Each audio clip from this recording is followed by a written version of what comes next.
Blessings, beloveds. Welcome back to my channel, Anastasia, Cosmic Astrologer with you guys.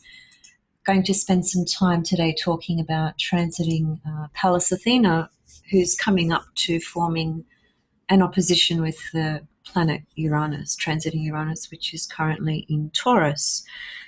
I've chosen to just offer this presentation because the video I did on transiting Pallas Athena in Scorpio seems to have been popular. People are interested in really understanding the transiting influence of Pallas Athena in Scorpio. And that really pleases me because I really love talking about the asteroid goddesses. I am Greek actually as well, so I have a very, very strong resonance with a lot of the goddesses actually. And Pallas Athena is really special, really important in my own chart, actually. And one of the things that I didn't mention in the previous video, and please watch that if you want to hear more about transiting Pallas Athena in the sign of Scorpio. But it just occurred to me today that one thing I forgot to mention. This is more of a natal sort of signature, if you like, but I think. Even transiting Pallas Athena can bring up these issues because it's essentially inherent in her pathology, in her myth. And the point is this, that the Pallas Athena often reflects a very significant relationship between the father and the daughter. So that may be you. Now, in my own chart, Pallas Athena is pretty prominently placed and has quite a few different aspects to her. And I personally relate to the experience of the very significant relationship between myself and my father, who I've spoken about throughout several videos. And for those of you that do listen to my videos and do follow me, you would be well aware of just how important my relationship was with my father. And this type of connection can be seen through Pallas Athena in the birth chart. And it's not something that you find spoken about in literature a great deal, but it is a very, very important point. Pallas Athena, if you see her conjunct the sun, for example, or even conjunct Jupiter, in someone's birth chart or your own birth chart, there's definitely a very strong signature there that describes a very important relationship between you and your father. So that's just an extra point that I wanted to mention. And it's very interesting, actually, that I'm doing this video today because yesterday in Australia it was Father's Day. And I actually wasn't feeling very well for a number of reasons, but mainly because I was just missing my dad, and he's not here in the physical anymore. And here I am today doing a presentation about an archetype that is very strongly connected to father-daughter relationship. In the last 2 days, all I've done is more or less just stayed in a space where I've just remembered my dad very, very strongly, psychically, emotionally, mentally. It's been quite an intense experience the past couple of days. So anyway, things present and unfold even to me when I'm making these videos. I'm not the sort of person that has some kind of Virgo type structure to how I do things. My work is always born out of a moment of inspiration. And that's very important for me because that's when I feel the most authentic connection to any subject that I may be discussing and sharing with you guys. And I operate very much in the same way with my readings. I don't do my readings in a mechanical, robotic manner. If I've got a schedule at the moment that's kind of built up again in the last couple of days, And I'm not going to sit there and knock out readings one after another like a robot. It's just not how I work. I have to feel a connection with you, your chart, and I have to feel this sense of inspiration and authenticity, which enables me to delve into realms that I myself don't even realize I'm capable of doing at times. So anyway, that's just a little bit about me in terms of how I work, because I do work very much from an intuitive capacity, as well as, of course, my trained, studying and knowledge and experience over many, many years. So getting back to Pallas Athena, again, as I said, this has been truly inspired and born out of the last couple of days where I've just had this very intense experience because it was Father's Day here in Australia. And as I said, Pallas Athena is a very strong symbol for the father-daughter connection and relationship in the birth chart when you see her placed in certain ways. As I said, for example, conjunct the Sun, conjunct Jupiter in the fourth house would be another possibility of connecting to the father, and perhaps some other things as well. Okay, so the thing to pay attention to with this transit, obviously, is to locate where this opposition is taking place in your own birth chart, because it's going to draw in the houses that locate or take up the space of Taurus and Scorpio in your own birth chart. Now, this is a very interesting aspect to me. It's an opposition, so oppositions are considered to be challenging or stressful aspects, but at the same time, they are challenging or stressful aspects that can have ultimate resolution by the sheer fact that they have the absolute tremendous potential and power for crystallization and awareness. The awareness and the crystallization is not there initially, because initially what happens is with an oppositional aspect, the energies of whatever two bodies you were talking about are polarized. So you take the place of one, for instance, and you project the other one. So there's this polarization that occurs. And until you can integrate these polarized energies, it will be experienced as one is being projected and you are holding space for the other. But ultimately, you can hold space for both, is what I'm trying to say. This is an applying opposition. Now, I did speak about applying and separating oppositions in my Venus-Pluto opposition video that I did just recently. So please watch that, because even if you don't have a Pluto-Venus opposition, you can still learn something through that video regarding aspects and applying and separating aspects, and the ability to recognize those and the importance of them. In this case, we have transiting Pallas Athena forming an opposition to Uranus. It's an applying aspect, as I said a moment ago. We can see that because Pallas Athena is at 2 degrees of Scorpio, and transiting Uranus is at 6.5 degrees of Taurus. So Scorpio is opposite Taurus.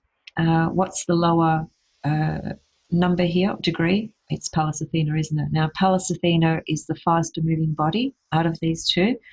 So what we're going to see is we're going to see Pallas Athena move into 3 and 4 and 5, and then eventually 6 degrees of Scorpio, which will bring her to her exactness in this aspect of the opposition, which will occur in about 10, 11, 12 days, somewhere around there. So what we're looking at is we're looking at an opposition that is applying, which means it's a vibration and an energy that is starting to pick up its momentum, and it's giving birth to this experience of what these two archetypes will ultimately represent. And it's an energy that we are really experiencing or working with over the next 2 weeks. So it's not a one-day transit, it's around about 2 weeks' time, which is another reason I decided to just share some comments about it.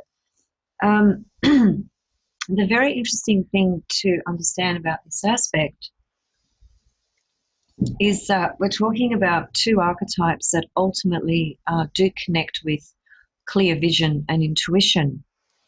Now, Pallas Athena is the goddess that really represents crystal clear seeing. And the planet Uranus, as much as it describes many, many different things, as most of you would be aware, such as our own individuation process throughout our life, it's where we want to feel free, experience liberation. It's where we might rebel. It's where we totally will disrupt the status quo. It's where we want to do things our own way and just be totally unique and different and not feel chained by any system at all. So apart from those pointers and many, many other things that Uranus points to, it also connects to the right brain, which is our intuition. So anytime we access Uranus and work with that energy, we are, for a start, we are attempting to decondition, right? Decondition what? Decondition certain thought patterns, you could say, thought structures, perceptions that have been developed and accumulated over lifetimes, over many, many, many, many, many lifetimes. So the experience of Uranus is about deconditioning those layers so that we can get to a position where we have some a clearer ability to actually see truth and to actually tune into our own intuition. It is through our intuition where we can actually connect to wisdom, and understanding that is only accessible through the right brain and intuition, because once the left brain kicks in, the left brain will start to bring in the process of judgment, analysis, differences, polarities, right and wrong, etc., etc. And you probably have had this experience yourself. I mean, I've had this all the time, but I've had it very strong the last couple of years as I've had transiting Uranus on my Mercury and my Sun, which are not in Taurus. This was when Uranus was in Aries. And it's the experience of, you have this sort of sudden flash, right? It's a sudden flash of insight and inner standing and understanding that comes out of nowhere. There's no logical reason for it. There's no logic in it because it's your right brain activating and accessing higher forms of truth, which are connected to a more authentic, you could say, version of who you are. The reason for that is because intuition, when intuition is accessed and it's just absorbed on that level, it hasn't gone through the filters of the left brain, so it doesn't go through that process where it's, as I said before, judged, changed, polarized, etc. It's a pure form of accessing your higher self, you could say, higher levels of your ability to understand and see truth for you, for your own evolutionary path, basically. So here we have two bodies, Pallas Athena and transiting Uranus, which both connect to some form of clear seeing and intuition, forming an opposition to each other. And as I said a moment ago, oppositional aspects ultimately have the beautiful, truest capacity to bring an incredible sense of knowing and awareness into your consciousness that otherwise was not accessible. So this opposition and what this brings up is, it brings up a lot of different things. Actually, before I go to that, I would just like to read a couple of comments about Pallas Athena, and she's got an interesting pathology about her, if you like, because she's born out of her father's head, which is Zeus, right? Her father was Zeus or Jupiter. Now, I use Zeus and Jupiter interchangeably. It's the same god, same planet, right? One is the Greek version and one is the Roman version in terms of the name. So Jupiter and Zeus are exactly the same god, okay? So she was born out of his head, as the myths describe. So she was a virgin born out of purity, You know, she was born out of pure stream of consciousness. Therefore, she really reflects the feminine sort of feminine aspect of wisdom, if you like, right? Because she's female, but she's born out of her father's head, which is just an extraordinary thing to even conceive, really. We can't conceive that because it just does not match the reality that we live in. But regardless of that, it's about the symbolism and what that represents and what that stands for. The reason she has this ability for clear seeing, clear vision, is because she was born out of his head. And Jupiter is the ultimate symbol to truth and wisdom. So you have this goddess born out of his head who represents the feminine counterpart of this feminine wisdom, if you like, and as I said, the ability to have that clear vision. Just a couple of comments I'd like to read out of this book. So she was worshipped as Pallas Athena, goddess of wisdom and justice, as patroness of the arts and protectress of the state. Through her all-encompassing perception, she gave wise counsel to the people of the earth. She was originally an ancient Libyan Amazon queen, by the way. Pallas Athena was known by the Olympian Greeks as the parthenogenetic daughter of their sky god Jupiter, which just means like virgin-like, right? She was born through purity, virginity. Sky god Jupiter, born from the crown of his head, as I said a moment ago.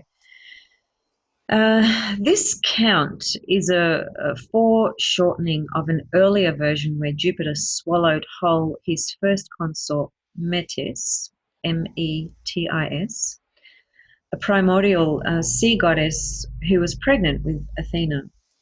On an outer level, this myth marks the ingestion and adaptation of the feminine wisdom principle to the needs of the state.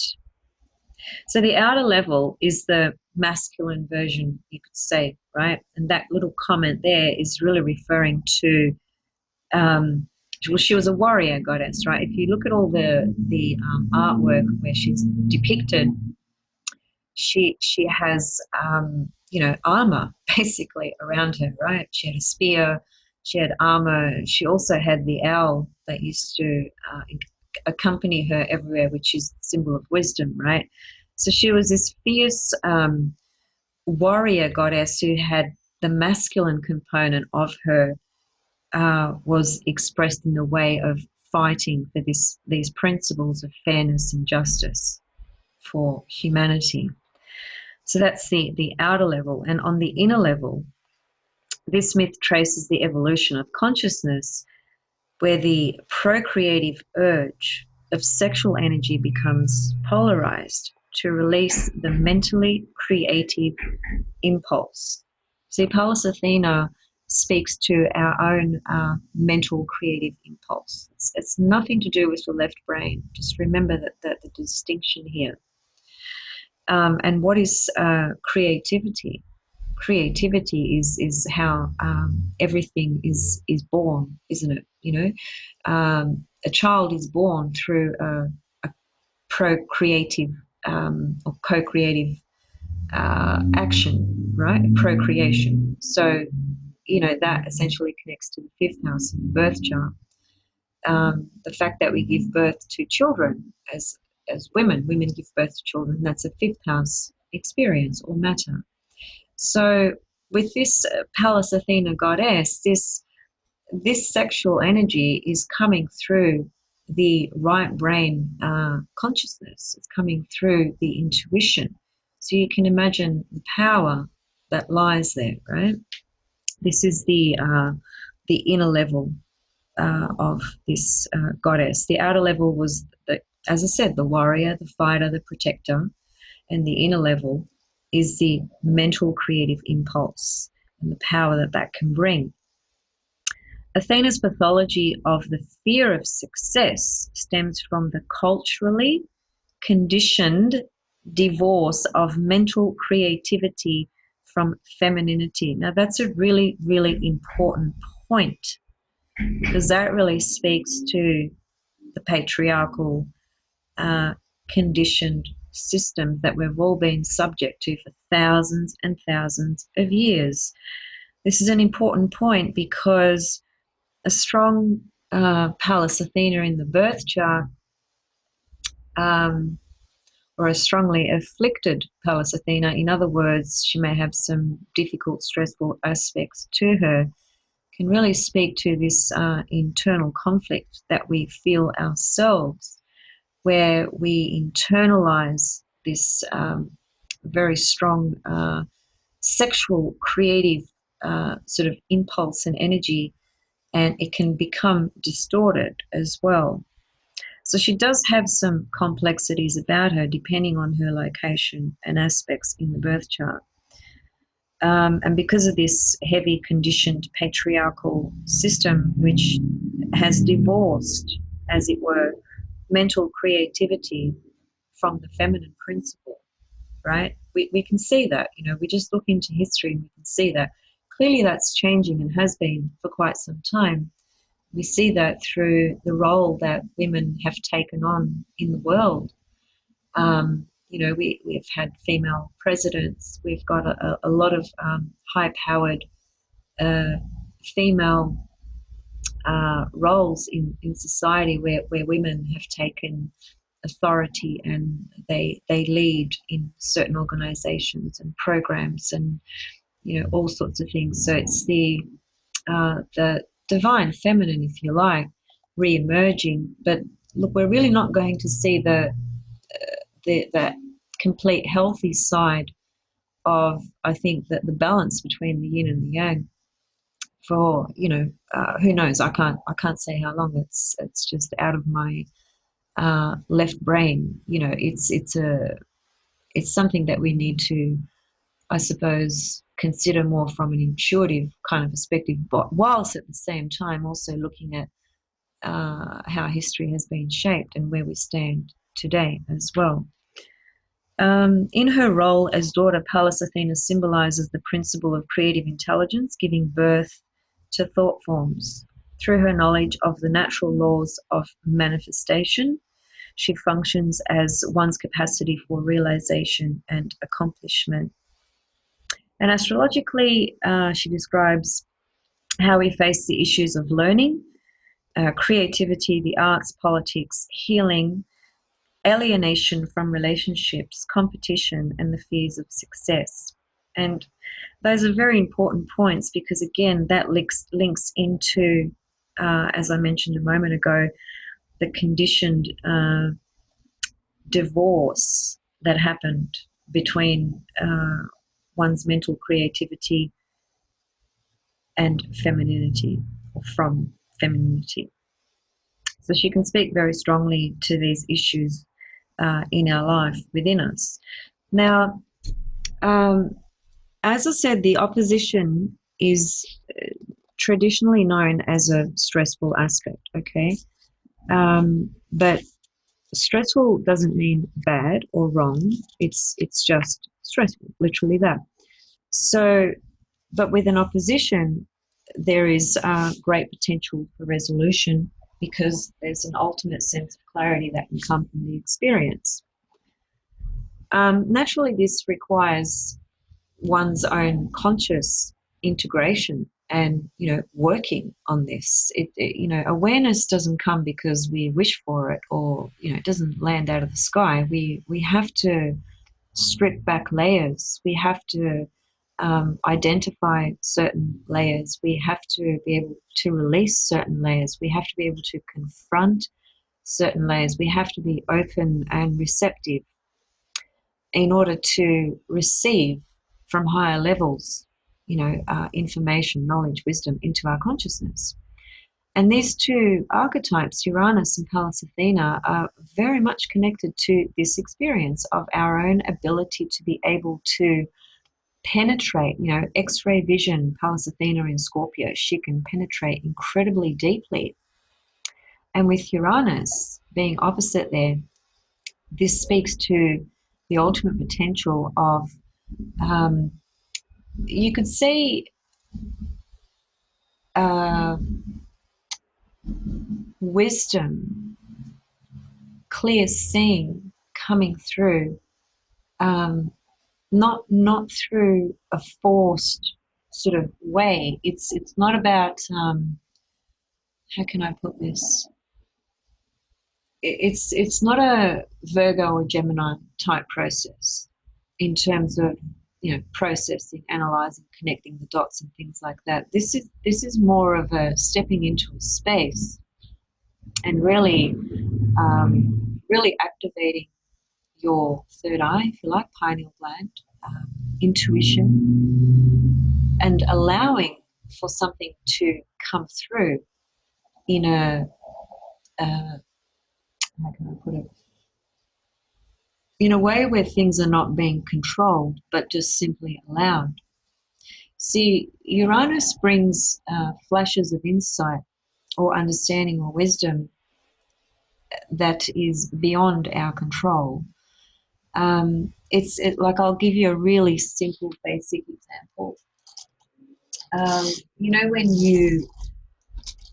you're having a conversation with somebody and you were about to make a comment, and somehow that comment just, you just have this mental blank, right? And you're sitting there and you're like, oh, hang on a minute, let me just try and remember what I was going to tell you. It's there, I can see it, but the words are just not coming out of my mouth. Well, the moment you drop really trying to remember, the moment you drop that and you just carry on with the conversation without any effort at all, what happens is that that bit of knowledge or information just comes flooding back through into your consciousness, doesn't it? In other words, you remember what you wanted to say. That's because you've relinquished the desire to want to control, right? And trying so hard to remember from that left brain. That's what the left brain does. It's how it operates. So that's an example of when you're trying to mentally control something, uh, or grasp it, or whatever the case, and it just doesn't happen, right? Because it won't happen, not with the Uranus Pallas opposition. This is about just allowing things to be born spontaneously, unpredictably, right? Not trying to control the energy at all, just allowing it to give birth into your intuition. So another way to further understand this, obviously, wherever transiting Uranus and Pallas Athena are in the charts, where Taurus and Scorpio are, that is the axis in the chart, the two houses. It is those areas of life where this energy can be really activated and worked with. But I think it's really important to take away the message of what I've just said regarding allowing this experience, this vibration, to bring up spontaneous, unpredictable insights into your intuition. Because the minute you try to control it, it's just gone. Okay, so I just need to see something here in my notes. Just give me a second.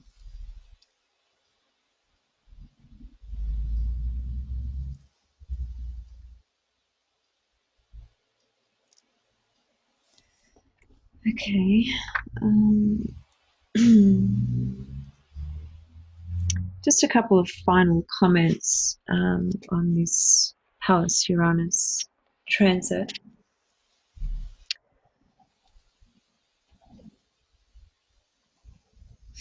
One thing to really be mindful of with this particular transit being activated over the next, it's going to be 2 weeks, right? So it's until about the 12th or 13th of September, around there. And it's kicked in now, so it's active. So you can work with this vibration if you decide to do so.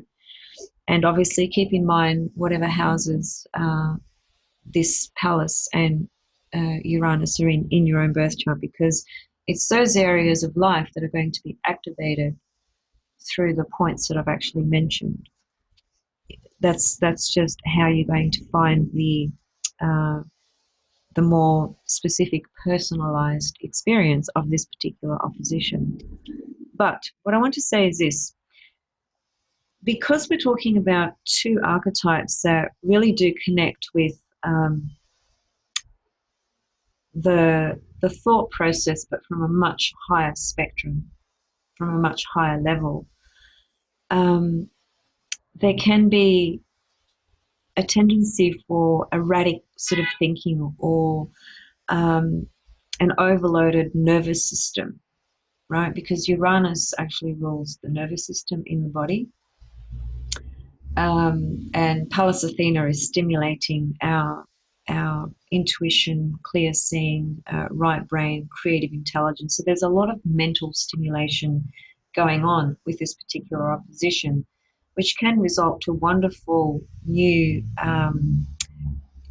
knowledge, or new wisdom, or new insight, or new clarity towards a particular situation in your life. But if you get too carried away with it, it can just be a crazy sort of erratic kind of thinking, where your thoughts are just racing, and it's impacting heavily on the central nervous system. So it's a lot of nervous energy, in other words.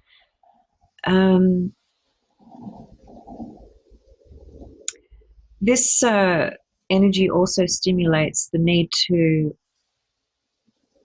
have the ability to be really unconventional with your thinking, right? Not your left brain thinking, forget about that, but just what is stimulated from that really heightened creative, mentally creative level, and from your intuition, because obviously Uranus connects to all things unconventional, which can also lead to rebellious kind of ideas and behaviors as well, right? Because, look, Pallas Athena was a warrior goddess. She basically fought, right?